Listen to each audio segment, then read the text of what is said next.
کشتی فرنگی وزن 97 کیلوگرم که ما هم جای خوشحالی است در این و در سطح جهان و المپیک محمد هادی ساروی رو داریم، چهره نام آشنا با افتخار با اخلاق و کشتیگیری که از خطه استان مازندران شهر آمل تونسته مدال‌های ارزشمندی رو در سطح المپیک و جهان به دست بیاره.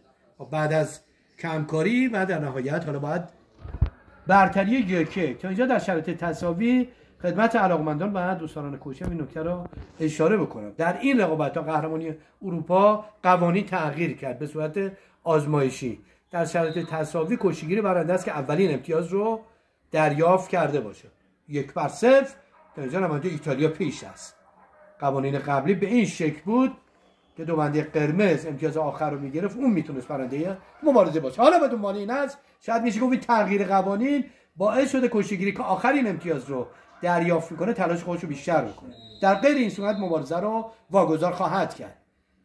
2 دقیقه و 21 ثانیه نماینده نروژ بالدوف از نروژ حریف کاملا در اختیار داره و در نهایت جذابیت مسابقات هم بیشتر خواهد کرد. 1 دقیقه و 30 ثانیه رفته میره که وقت دوم هم به اتمام برسه. تا اینجا هم برنده کشتیگیر ایتالیاست با وجودی که اولین امتیاز رو گرفت. در شرایط تساوی 1-1 هم طبق قوانین آزمایشی اتحادیه جهانی کشتی برنده این مسابقه است.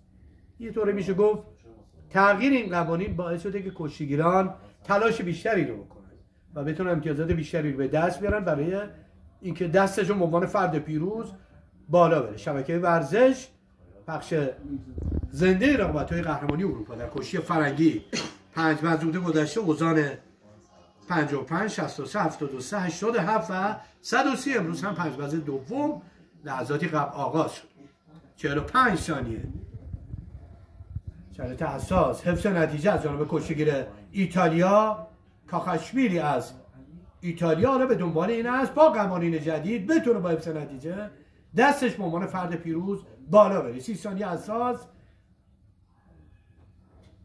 بالدوف از نروژ کشتیگیری که هم در مسابقات قهرمانی اروپا سایر رقابت هم حضور پیدا کرده. این نکته هم اضافه بکنم به دلیل اینکه بعد از مسابقات قهرمانی المپیک هست اکثر کشورها اومدن با تلفیقی از کشتیگیران با تجربه به ویژه جوان‌ها که بتونن در آینده بیشتر صاحب مدال و افتخار بشن. ثانیه‌های پایانی و در نهایت با برتری 1-1 با قوانین جدید کاخاشویلی از ایتالیا موفق شد در مسابقه نروژ دستش به عنوان فرد پیروز اینجا هم توسط داور بالا میره و با این پیروزی اون به دور بعد راه پیدا کرد. کشتیگیر نروژ هم در صورت فینالی شدن نماینده ایتالیا در جدول مسابقات باقی خواهد ماند.